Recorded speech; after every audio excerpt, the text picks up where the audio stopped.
Пещера Бедарам, юг Франции, Пиренеи, 17 километров от города Лурд и 25 от города По. Пещера была обнаружена в 1810 году пастухами и открыта для публики в 1903 году.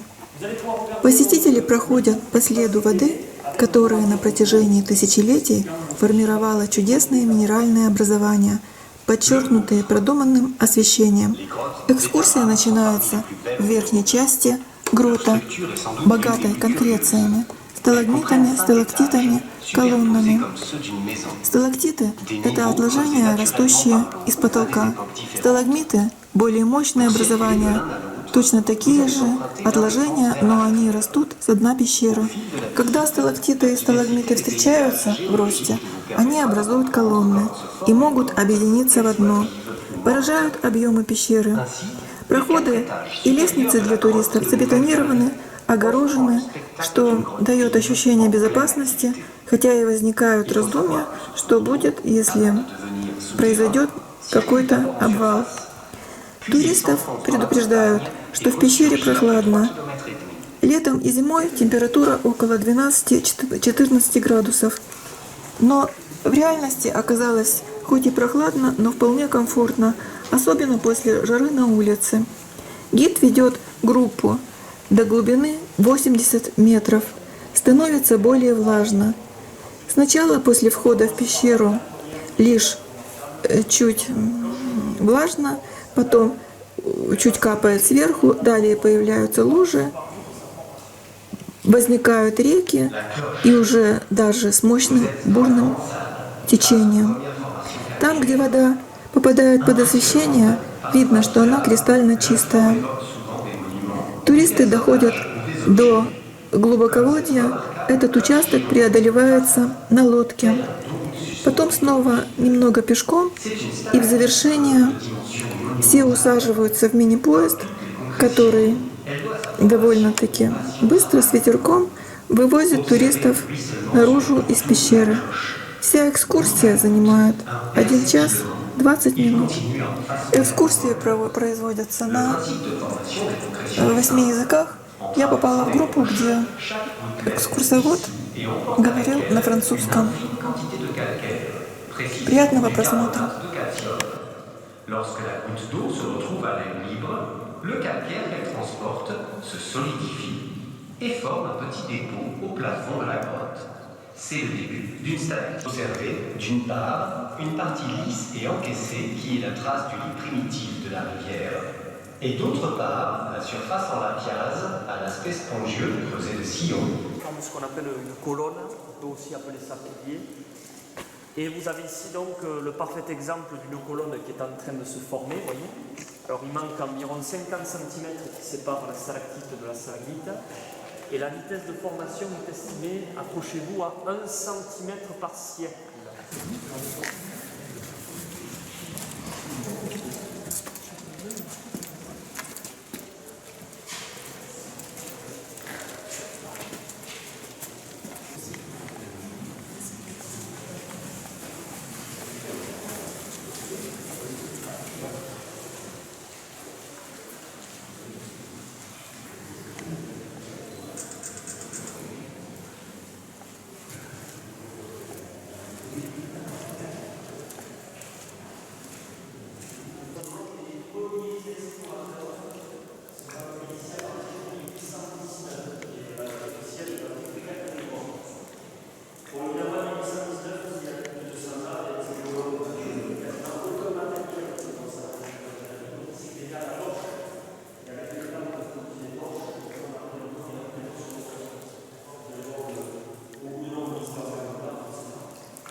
Donc les premiers, c'était déjà du poème.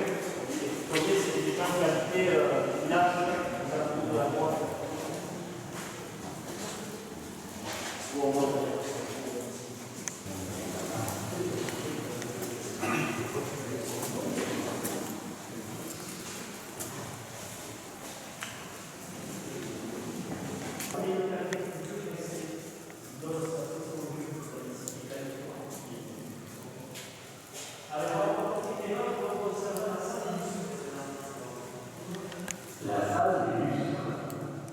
Et elle se serait formée avant que la rivière ne creuse le premier étage. Je vous rappelle qu'à l'époque, cette partie-là était remplie d'argile.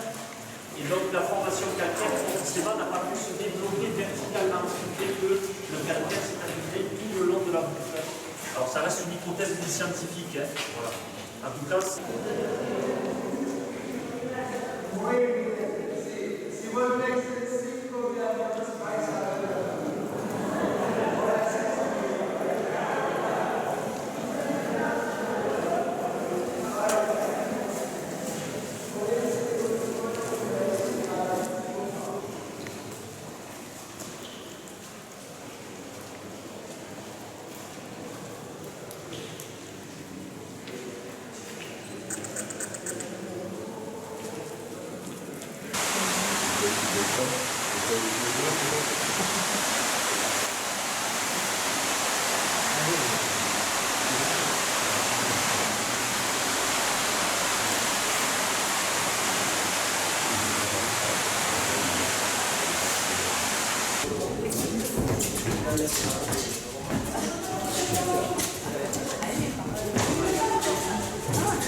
C'est un V8 qu'il y a dessus.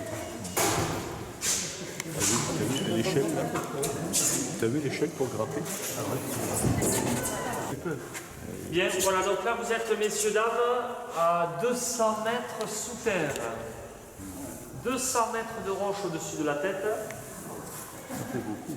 Ici, la température de l'eau, elle est de 12 degrés environ. On peut se tenir alors. 1,50 m de profondeur. Toujours de venir.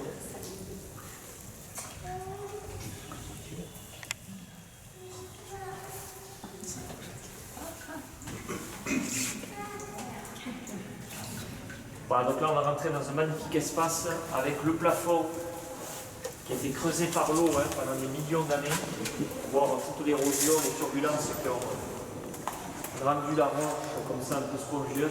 C'est beau ça. Ici vous avez les traces d'une cascade qui se forme quand il pleut. Donc vous avez tout un ruissellement qui là au public. Ça veut dire que l'eau est vraiment très haute. Les débits varient de combien sur le cours d'eau là on Ça peut aller de 1,50 m à plus de 2 mètres. Ça c'est le débit. Oui. Ah, le débit, en termes de débit, oui, c'est beaucoup plus. Vous avez un courant beaucoup plus puissant, oui. Et ce qui fait que.